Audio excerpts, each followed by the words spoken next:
Now, we are talking about a very highly requested defensive tackle in the upcoming NFL draft, Derrick Harmon out of Oregon. Now, do keep in mind he did spend some time over at Michigan State, but I've been doing a lot of draft profiles for the past couple of weeks, and I cannot tell you how many of you in the live chat were like, Dan, I mock drafted Derrick Harmon. He is the guy, he is the one tech defensive tackle that we are looking for if we ultimately end up keeping our first round pick. So, on today's episode, ladies and gents, we are going to not only be looking at his production in college, but we are also going to be looking at his strengths, his weaknesses, and potentially fitting within the Buffalo Bills. I mean, listen, we saw the Super Bowl. Like, we saw how the Philadelphia Eagles were able to generate interior pass rush on Mahomes and make him look like a junior varsity quarterback. So, without further ado, we are going to dive into everything and anything Derrick Harmon on today's edition of NFL Draft Profile. Now, folks, please do me a favor, smash that like button. It is the easiest way to show some love as into what I do on a weekly basis. Also, subscribe to the channel. I can assume that the vast majority of you are watching this on the replay.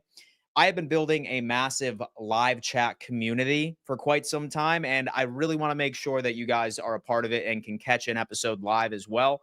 So do me a favor and turn on those bell notifications so you never miss an episode. Let's go ahead and pump this like button up to, I would say, 150 by the time this video is all said and done.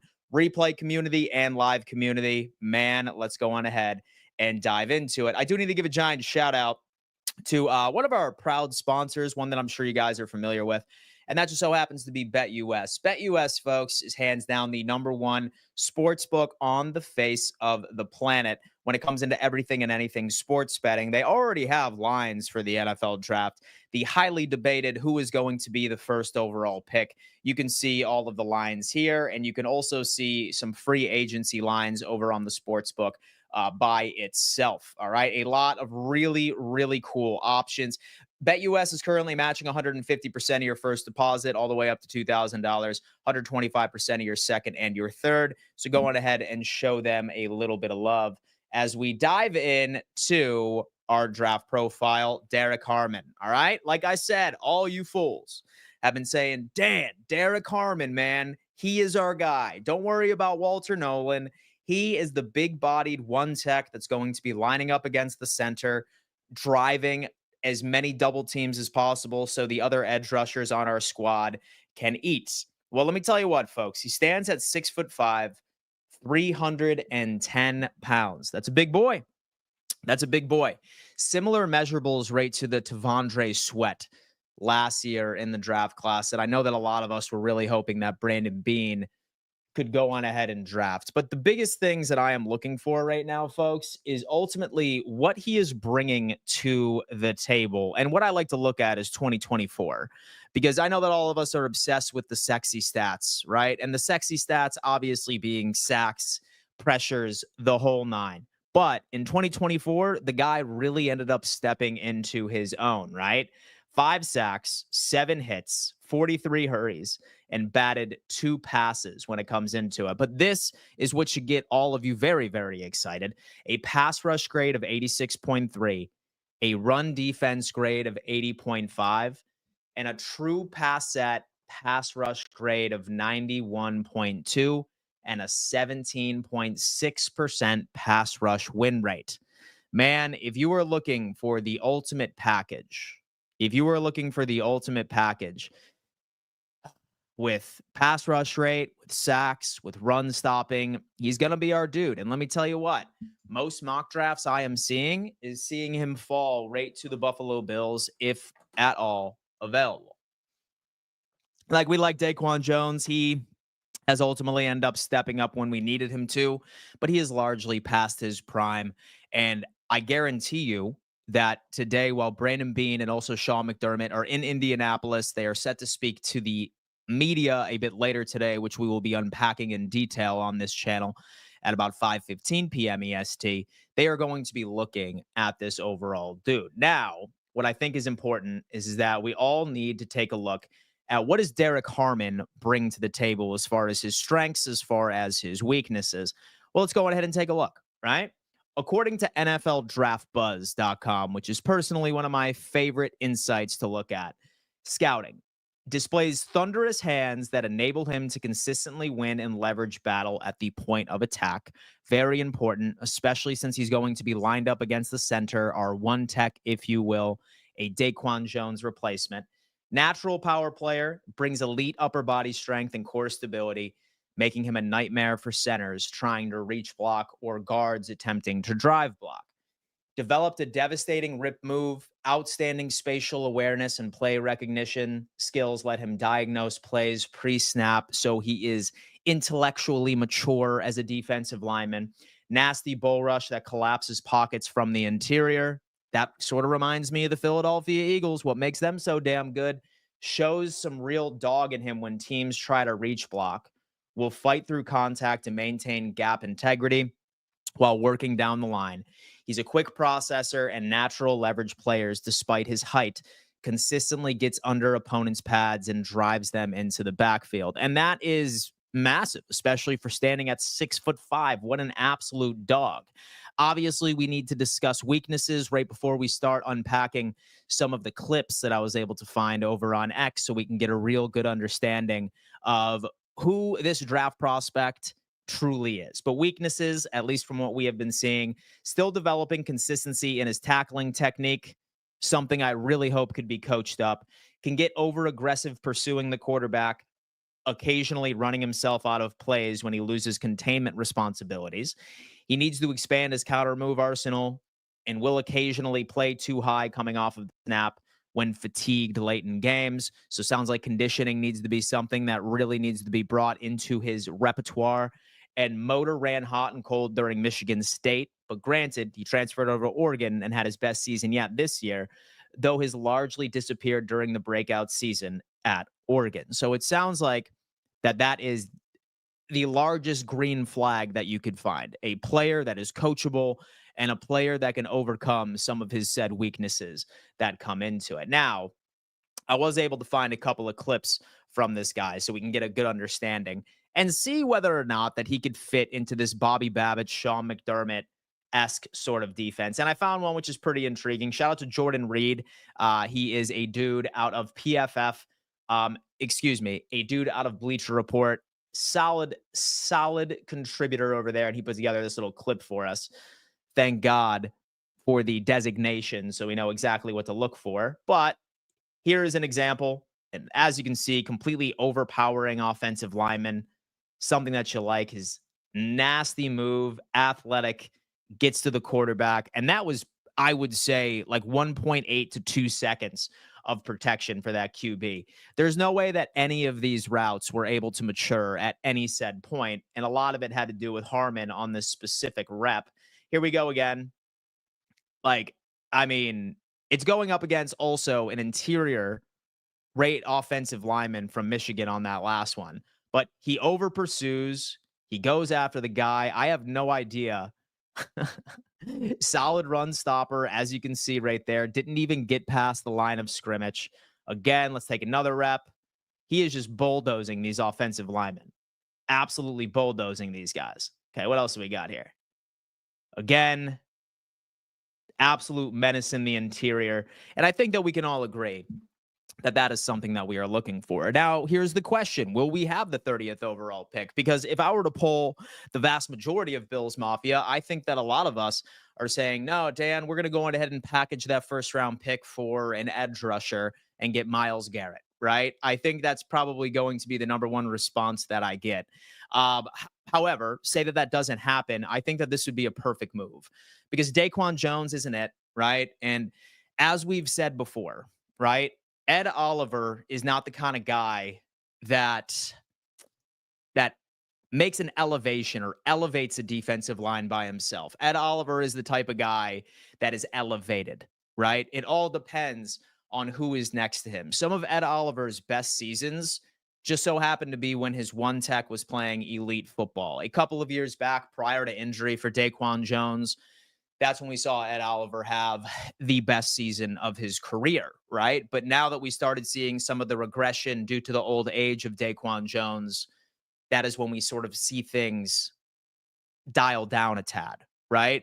So a player like Derrick Harmon or maybe one other defensive tackle that's in the first or the second round, you name them, a solid class this year, is going to elevate everybody around him. Like that is going to give opportunities for Gregory Rousseau. That is going to give opportunities, especially for Ed Oliver.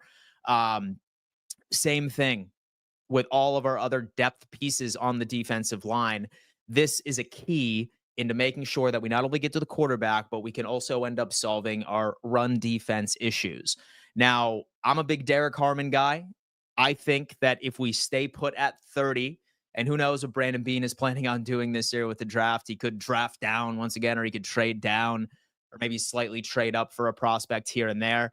But if the Buffalo Bills are at the 30th overall pick, I'm going to have to say that Derrick Harmon is going to be the move, not unless, of course, another player, specifically on the interior, is there and ready to go. So, Derrick Harmon, NFL draft profile. Let's go to the chat and see how everybody is feeling today. Folks, do me a favor, smash that like button. Like I said, easiest way to show love. I am putting out an NFL draft profile, a free agency profile for each and every single prospect and or free agent all offseason long. The NFL Combine is this week. I'm going to be doing a bunch of draft and prospect content. So smash that like button, 150 likes, I think, between live and also replay. If you are watching the replay, again, I want to go on ahead and I want to remind each and every single one of you that I want each and every single one of you watching the replay, excuse me, that was super redundant and repetitive, to subscribe and turn on bell notifications because I want you to be a part of our live chat community. How's the chat? Let's see how everyone's coming in here. I think Stafford gets traded to the Titans. Declan's coming in. My God, look at that. Not paying attention in class, man. He's not paying attention in class. He's trying to get the teacher off topic. I'm just kidding. I think Stafford's going to be a New York Giant, though. Oh, that's some sexy film. I think edge rusher or good guy off the center helps everyone. We need help in both spots. Michael Barbetta. Man, listen, interior defensive line. I really think that the Philadelphia Eagles put out a blueprint that a lot of NFL organizations are trying to emulate. So if, for example, we have a first round pick, if, for example, we stick at around 30, based off of where the board is falling, I really like Derrick Harmon. 6'5", 315 pounds, solid run defender, solid pass rush win rate. I think that this would be perfect for Brandon Beane. But then again, like I've said, Brandon Beane doesn't necessarily like guys like this, right? Like he likes more athletic defensive tackles. Like he doesn't like the Tavondre Sweats of the world. He doesn't like the Derrick Harmons of the world historically. I'm hoping that I am incorrect this time, and I'm hoping that he puts it out there. How is Derrick Harmon against the run, and do you think he is a day one starter? So it's going to be difficult because knowing Sean McDermott, I think that he'd probably roll Daquan Jones out one more time. I think Daquan is going to remain on the roster, like not unless we want to do a post June 1st cut. But I think he would be a depth piece. He would get some snaps here and there, but as far as dominating snaps at the beginning of the season, no, not unless he impresses heavily in camp. But that's kind of where we're at. If they move him at all, and he is 30 plus, Derek Cunningham. Dano, and did you see that Nick Scorton did some offseason training with Von Miller? No, I did not see that, but that's interesting. He's basically a big tech guy that needs more lateral agility and some conditioning. And that's something I think our coaching staff could go on ahead and really be able to help out. It's funny because anytime that I sit back, I watch film or I read weaknesses like this, I'm not particularly so much concerned about weaknesses that are categorized in the conditioning aspect, right? Or something that I could formulate as in it could be coached out of him, right? And the number one thing that has made me take this prospect very seriously is this last one right here, right? It said his motor ran hot and cold during the Michigan State tenure, but then this part is what really has me sold on the guy and something that I feel like doesn't always show up in the sort of report, though has largely disappeared during his breakout season at Oregon. So what does that mean? That means that he struggled, right, against Michigan State or while he was at Michigan State, transferred over to Oregon, and a weakness completely disappeared. So you know what that tells me? That tells me that number one, he's coachable, and number two, he is dedicated in perfecting his craft. I think that he realizes that conditioning was a part of his game that needed to improve. And we've already seen a massive jump from Michigan State all the way over to Oregon. So what is that jump going to be at the NFL level when you have a professional strength and conditioning coach right at your helm, right? A professional defensive line coach that can only bring out the best in you. So I like that. I wouldn't be upset with that 30th overall pick. That is where I am at. I am fully expecting Garrett will be traded before June 1st. Maybe I'm wrong, but I think the Brownies want him out of there. Anthony Smith still talking about some of this. Let's talk about it. Derrick Harmon played great against the national champion Ohio State. It's all about interior pass rush, man. It's all about interior pass rush. I am about it myself. I am 1000% convinced that Bean is going to trade up for Nick Scorton and grab the IDL in the second round. Derek Cunningham. Nick Scorton is his guy. Well, listen, let me tell you what. I did this video today on Derrick Harmon because it was highly requested, right?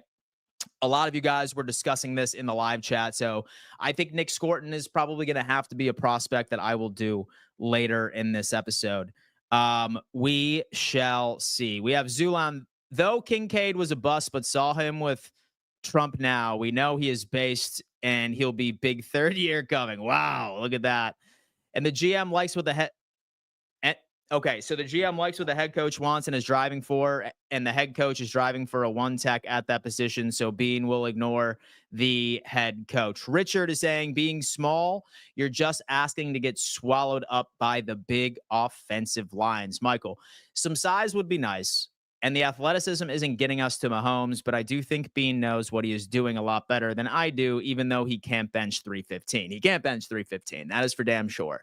I mean, look, I look back at previous draft classes and like I always saw a prospect that had the size of Derrick Harmon, right? And like we typically just never went for a guy like that, right? Like a lot of us wanted Tavondre Sweat, but we didn't get Tavondre Sweat last year, did we?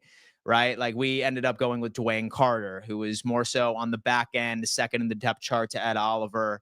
And historically, like we like bringing in free agents at the one tech position, right? Like we had Star Lutulele for a while, and then obviously Daquan Jones a little bit when it comes into Jordan Phillips off to that right side as well. But I would be happy with Derrick Harmon. I really, really would. Devontae Mott is coming in. Alfred Collins is one of my draft crush this year. What do you think? I'm going to have to make a video on him, man. I am not familiar with his game, but thank God that we have the NFL Combine coming up, and I am going to be having a lot of notes, folks. Trust me. If you think I'm going to run out of video ideas / show ideas, you are absolutely out of your mind. There's so much to talk about. Second round has to be a receiver that can stretch the field. I'm going to tell you what, Darren, there's some pretty good receivers in the third and the fourth that can stretch the field as well. Watch out for Jalen Royals. He is one of my personal favorites. I think that he could probably fall to the third. In my opinion, I think defensive line is number one. Interior, right? I think that's super important. And then I also want a corner as well, right? I think that we could probably do pretty well with a cornerback in the second. But listen, it all depends, of course, on what we do during free agency. We could very well address our safety issue in free agency. We could very well address our corner issue in, of course, free agency. And that's all going to shift our overall responsibilities in the NFL draft. But just look at Jalen Royals. He's my favorite. He's my favorite as far as what he could potentially do. I saw like some mock draft that had us taking Golden. He's a wide receiver out of Texas. He's a burner on the outside too. I'm not sure I'd go with him in the first round, especially since you got Royals staring in the face right in the third round out of Utah State. I would be very happy with Derrick Harmon. I think he is a top 5 interior defensive lineman in this class. And look, I think he fits the bill of what we're looking for. I really do. Because like I said, he would elevate the rest of our defensive line almost immediately. I wanted Sweat, but they couldn't get him because they wanted to go with a wide receiver first with Coleman. Michael is coming in. Yes, I can't wait to hear what you have to say after McDermott shares his thoughts with the Combine. from what I understand, he is going to be sitting with the media a bit later this afternoon. That is going to be the topic of that episode, folks. So certainly subscribe and turn on bell notifications. We are going to have a lot to discuss. A lot to discuss when it comes into it. Look at that. All right, go Bills is coming in. You might be right about Carter. He couldn't stay healthy all season. I'm not worried about Carter. He's the man. He's good. Dan, and do you think the Bills could take Isaiah Bond? He's just as fast as Worthy, and he's a better wide receiver. I think he's speed with Josh's arm would be scary. Isaiah Bond, listen, man, I'm going to have to go on ahead and take a look. It just depends on where he falls, where he is falling within these overall draft boards. And it also depends on what we bring in for free agency, right? Like, say, for example, that we bring in Hollywood Brown. Like, say that we bring him in via free agency, somebody that Josh Allen has said that he would really very much like to play with. Then maybe we don't, like, look at a wide receiver right during this draft class, right? Because free agency is going to be something we're going to be taking a look at, which is intriguing. This is a good move. I know it is. I'm going to remind everyone, Bean fills the gaps through free agency, then looks to the draft to improve on what he filled. Man, true? It's very, very true, Dwayne. Very, very true. Hence why we ended up drafting Keon Coleman with that first pick in the second round last year. But prior to that, we ended up bringing in a bunch of support via free agency, like Curtis Samuel. And by that, support, right? But don't sleep on Curtis Samuel. He might be a trade target. Who knows? But I have a feeling that he just needs a bit of chemistry development with Josh Allen. And I think he might have a better second year. Just takes him a little bit of time to get that going. And it's funny because Dane Jackson just ended up getting released. Watch Dane Jackson come back. Folks, I know that that's not exciting, but look me in the eye and tell me that that's not something Brandon Beane would do. All right? That's not something this team would do. And no disrespect to Dane Jackson. Some players just do well in particular systems, and I thought Dane Jackson was actually a pretty solid corner for us. I don't feel like we have a safety issue, and if we do, why do we draft Cole Bishop? He's our strong safety. I feel like we need a dude with some coverage, right? A solid free safety is what I'm looking for. Solid free safety. Because like Bishop, Rapp are the hard hitters. Like, knock you out of your damn cleats, stop the run. And plus, like, really outside of Damar Hamlin, we really didn't have anybody that was, like, crazy on the free safety side of things, right? Like, you had Damar, and then ultimately afterwards, you ended up having, like, was Cam Lewis, who was, like, a utility guy for this defense. So, I feel like we'll probably wait for the draft. And so I do like Billy Bowman Jr. He could potentially be a dude. And I think that will bring in like a bargain bin sort of guy at the safety position, right? Like Juan Thornhill, for example, right? Like he's a free agent. He's 30 years old. He's not going to be like a crazy, like a needle mover for us. But he could be something. I think that we can improve in the coverage aspect of our safety room for sure. It wasn't a big part of Coleman coming to Buffalo. Allen saying he wanted him. So if Allen says he wants it and it is a Burt's Bees, man. Listen, have to stay moisturized. Man. That's why I still get ID'd for nicotine, my friends. Largely because I look like a baby. All right. All thanks to Burt Bees. Look at that, baby. And a lot of water. All right. I slam water. I piss like a diabetic.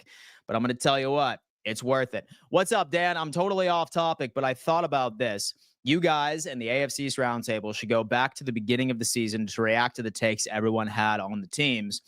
Go Bills. That's not a bad idea. That is actually not a bad idea. We should throw together a little special episode for all of us. Samuel is our best separator and one of the best in the league statistically. He certainly is, but here's the thing. Him and Josh just had zero chemistry together. I'm hoping that they could work on it this offseason. He had like one of the lowest on-target throw percentage out of any receiver on this team. Next closest was Dalton Kincaid. Those two could not have a statistical issue, or they did have a statistical issue with on-target throws for both of them. So that's a bit more of a Josh Allen issue than it was a Curtis Samuel issue. Being defensive tackles get blowed. Damn. CB, a defensive tackle, a defensive end, free safety, and wide receiver are our needs. Um, let me see what we got right here. Is Shavers still on this team? He did okay. Could he be a field stretcher? Yeah, I think he signed a futures contract with us, but I don't know. Like maybe he is a so so maybe he's a camp sweetheart and he ultimately ends up pulling a Joe Andreessen or something like that, like he did last year, perhaps, but he's going to have to impress. He's going to have to really impress during training camp in order to make this roster, if you were to ask me. Bean's athletic defensive tackles get blowed off the line every single year. Well, hey, listen, man. Hopefully he can change his tune and grab us a guy like Derrick Harmon. Am I right? I'm right, baby. Let's go. Let's do a receipt video. I think a receipt video would be sick. Dan, and do you think we sign Carlton Davis III in free agency and that'll take care of the CB2 situation? I'll probably make a video on him a bit later this week. Or maybe even after the combine, because there's certainly a lot to discuss. And I can't give you all my takes on each and every single episode because why would you tune in, my friend, if I did? But spoiler alert, I'm looking more toward an Asante Samuel, the second for a CB2 than him. Samuel is like Kincaid. He is kind of no man's land talent-wise. Dan, have you checked out cornerback from Oregon? Okay. So Muhammad, and he could be a gem because not many people talk about him, but he is really good, and that is Jabbar Muhammad. I haven't had an opportunity, but I'll definitely take a look. So we should have never drafted Keon Coleman. He's just a jump ball kind of guy and doesn't really have the hands for that no separation, whatever. We knew that coming in. So I'll tell you what, Darren, I think that when we lost to the Chiefs in 2023, I think what the team wanted was a jump ball dude, somebody that had solid hands, right? I think because we were disappointed in what Gabe Davis was bringing to the table, like he was showing like regression. And I also think that we had every intention of having Stephon Diggs still on this roster in 2024. So I think that's why we were going after it, because we thought that that was our biggest need from like a Bills wide receiver issue. Because back in 2023, like we had a problem like actually catching the damn football. Um, so I think that so all right. So I think that we made the right decision going into it, but we just didn't realize. We were like, oh, okay, yeah, like we fixed our drop issue. Like we no longer have a drop issue over here, but now we have a speed issue, which is funny, right? Because like solved one issue, but then another issue ended up arising. I feel like Keon Coleman is a solid role player for this team. And do I think that he's going to be a like a wide receiver one for us, like a crazy like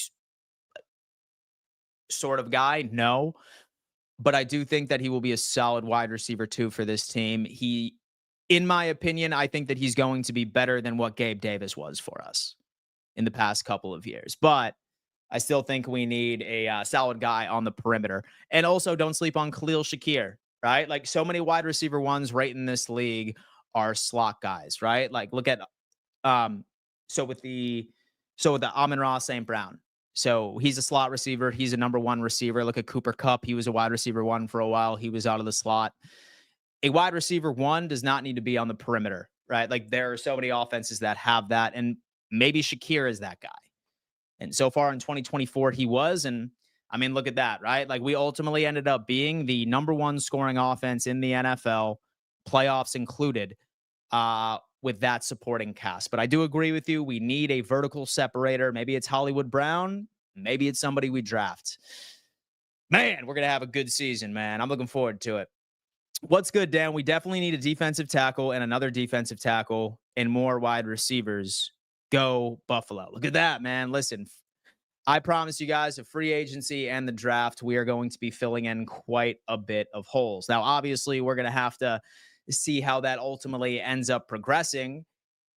Is that going to be the right move and or right bet? We shall see. But man, this is some exciting stuff. Dan, I don't want to get ahead of myself, but do you think 5 years the Bills can trade for Malik Neighbors if he wants out of New York? That dude, that is far, far, far away. I don't know, man. I just feel like the defense is where we need to focus on. I mean, listen, I love the fact that our defense was number one in turnover differential, but I do agree. Like, we need to go on ahead and take care of these overall third down conversions. Like, we were piss poor in stopping third downs. Have to. And that all starts with the defensive line.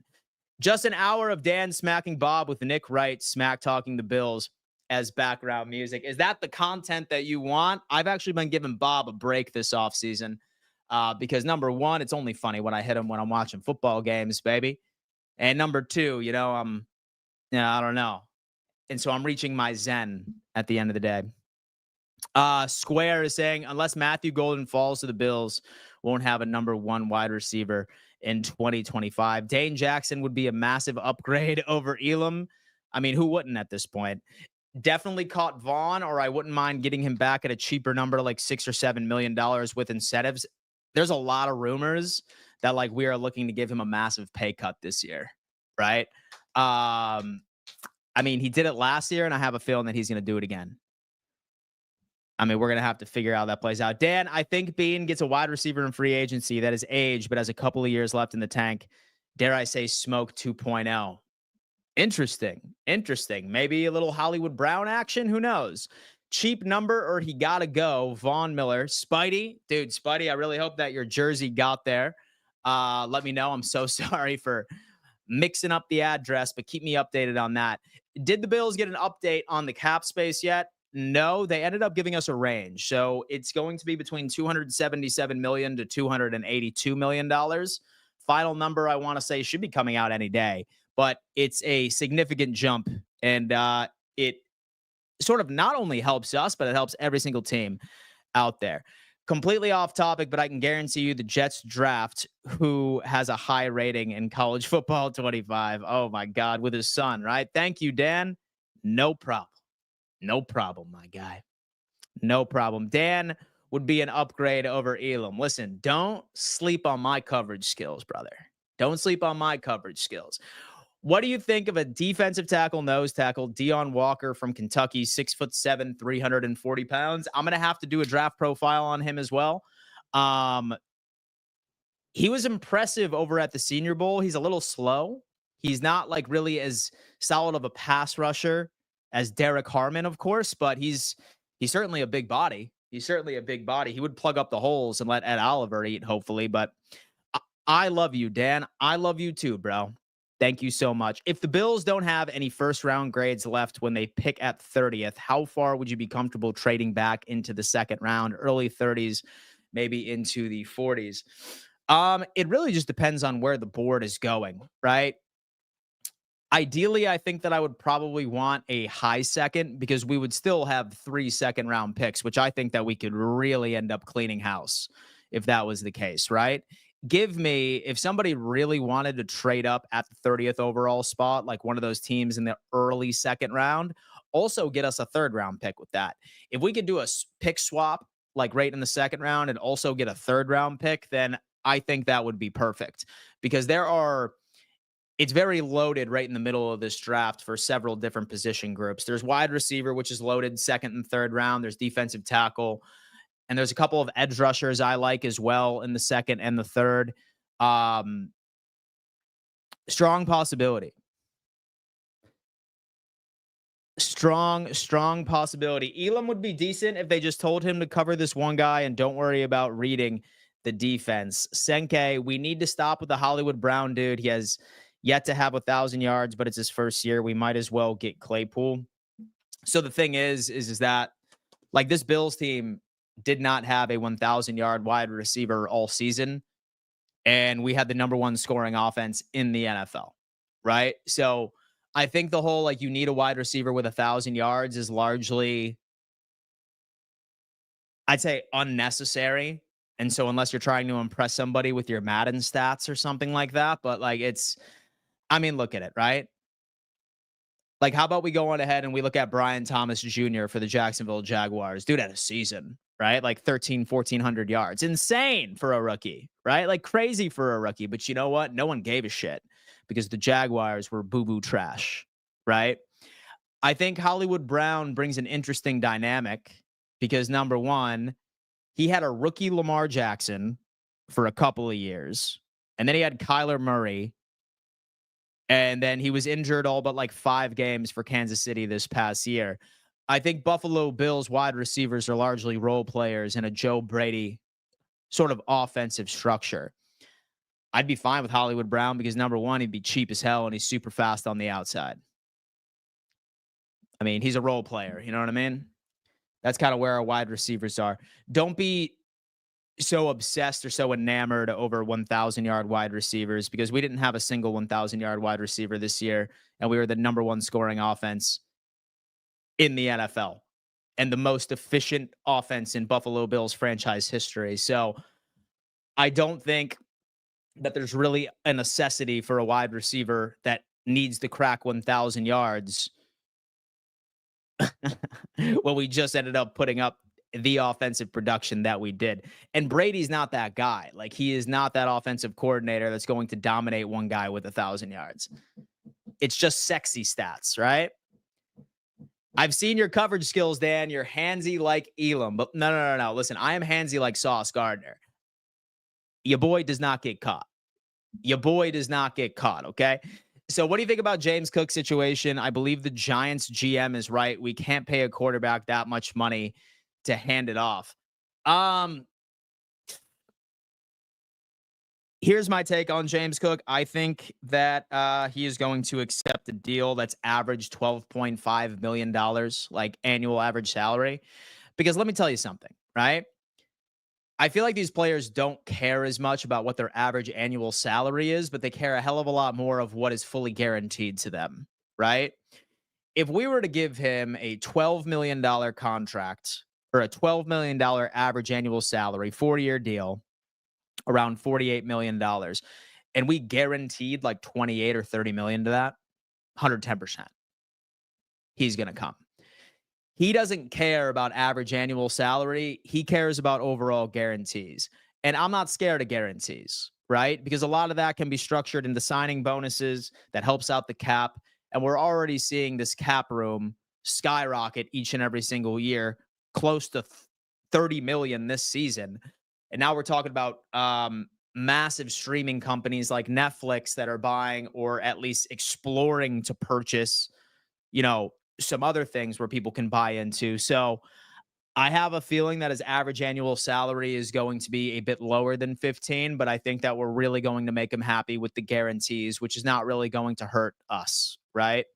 So that's my take on James Cook. That's what I'm generally believing is going to happen. Dan, Bills need to get Cook on a 11 milli deal, cut Vaughn way down or get rid of him and get some defensive playmakers. We got to do the Chiefs how the Eagles did. First off, I think Vaughn is going to take a pay cut and Cook around 11 million or 12 million for sure. For sure. I think that you and I are on the same page there. Wright is the biggest tool bag known to man. He knows nothing about football. Justin, you pay a quarterback that much to win games, and if James Cook helps the Bills win games, hand it to him. Surprisingly enough about Nick Wright, I actually met him at the Super Bowl. Nicest guy on the face of the planet.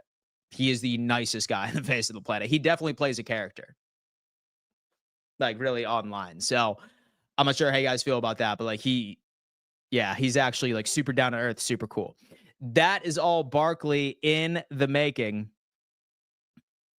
I'm sorry, but if we get Cooked that price, he better be in the 30% more snaps. I am just saying. I mean, listen, as far as it plays out, that's the market, but we'll see. Not about 1,000-yard receiving yards, and this offense needs a wide receiver that strikes fear in opposing defenses. Well, we have an MVP quarterback, and like I said, we have the number one scoring offense in the NFL. And so I really think that we have a couple of people that strike fear right in NFL defenses, and that obviously is Josh Allen, and then also our offensive coordinator as well, who ultimately ends up doing that. But I agree with you, man. Listen, dude, I'm fine with getting a field stretcher. I hope that we can get it done. What position, and do you think the Bills draft realistically, are they going to make a panic pick like Kyer Elam? No, I do not believe that is the case, but hopefully we can get a defensive tackle, right? And do you think that there's even a team that would pay Cook the $15 million? No. Mm-mm. We have one of the best offensive lines when it comes into run blocking, right? So I don't think that that's going to be the case. So I think it's good for the Bills that this is a good draft for running back. So losing Cook won't hurt them. Use the money elsewhere. Elvis, trade Cook ASAP. The draft is absolutely stacked. Dan, and do you think we draft a guard in the 6th round just so we get depth there for the future? Because I think we could possibly do that. I think depth is always super important, right? Especially at the left guard position. So what does Nick actually think of Josh Dan? um, he says that he's the next AFC quarterback to win a Super Bowl. And so I'll give you that. Yeah, he said that he thinks that he's the next AFC quarterback that's due, right? He said that it wasn't Joe Burrow because he's a part of an unserious organization. But he said that if he was a betting man, so the next AFC QB to win a Super Bowl, so will be Josh Allen. So that is what we got out of him.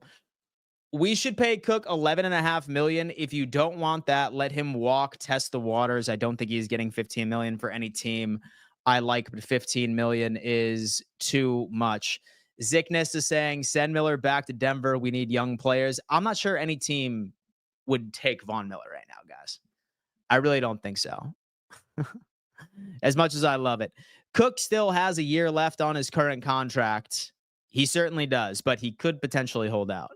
I honestly don't care what Nick Wrong has to say. Go Bills. I know it's a pipe dream, but what if we get Ashton Genty in the draft if we trade Cook? No, because why would we spend a pick on a running back, right?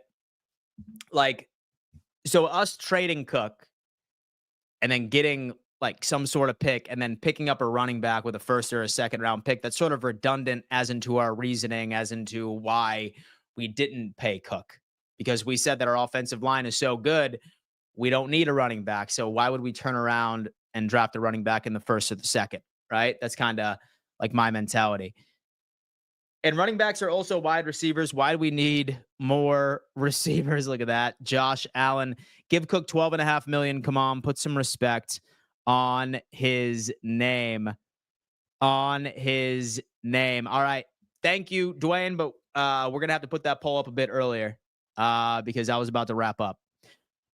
Movie Madness is saying Cook has them by the balls now. He certainly does. Guys, vote in the poll. Vote in the poll. Let me see what else we have here. We have Josh Allen. I saw a short that said the best quarterback outside of Mahomes is Allen, and Nick said that himself. And everyone is scared, and Allen and Mahomes feel different. I feel like we get Cook a solid $11 million. I feel like that's going to be the case. Let's see. Cook plays less than 50% of the snaps. I'm not paying him that much. Look at that, man. Look at that. I think at first I was trade Cook because I didn't like the manner he did it, but that 10 to 12 million is more comfortable, but only because the cap is going up. Like, look. Look. Like this cap is going to be at 300 million in like 4 years. Right? With all of the streaming services that are now interested in buying like the Sunday slate, for example, on CBS Sports or Fox Sports, etc., this cap's going to be close to $300 million in 4 years, right? So like you're going to see a lot of GMs and there's going to be a lot of people online that are like littering and the internet waves with skull emojis and laughing while crying emojis for GMs that quote unquote overpay guys. Like we are going to be seeing, mark my words, in 3 or 4 weeks, we are going to be seeing some crazy breaking news of players getting absurd contracts and not just quarterbacks. Like we are going to be seeing crazy ass contracts and a lot of people are going to come out and say, oh, what an overpay. Ha ha ha ha. But these GMs know what they're doing, right? Like they know that this overall cap is going to be absolutely absurd in 4 to 5 years. Now that YouTube TV is in the picture for NFL Sunday Ticket. Now that Netflix is currently buying rights for Christmas games, right?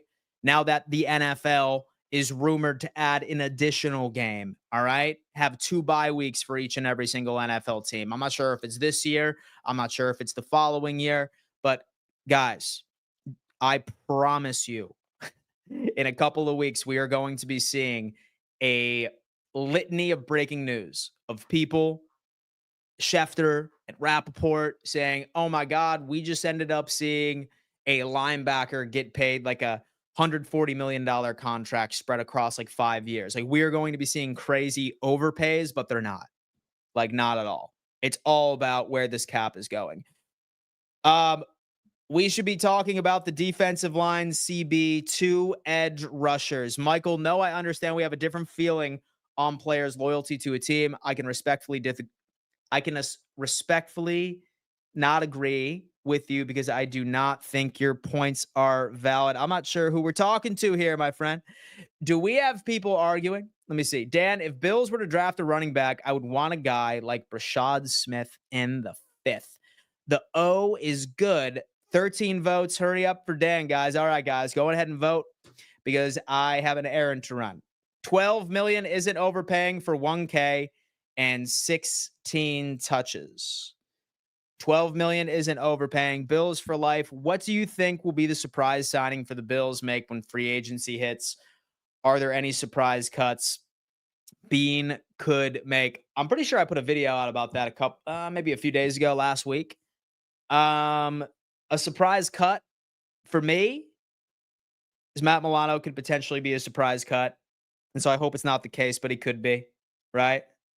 And so nobody thought that Mitch Morse was going to be a cut last year, but he was. Surprise free agency? No. I feel like Hollywood Brown might be intriguing. Like maybe we make a trade for a crazy edge rusher, but we'll see. Oh my God. And that is it. 71% sign Cook, 28 say trade him. I love it. I love it. All right, folks. And Dwayne, I love you too. Folks, I appreciate everybody coming on in, showing a little bit of love today. As a reminder, I am live, all right, twice a day at 11 a.m. EST, 5:15 p.m. EST, where we cover a variety of topics. Derrick Harmon was the topic of the day. Subscribe to the channel and turn on bell notifications, and we'll see you later this afternoon. Love y'all. Peace.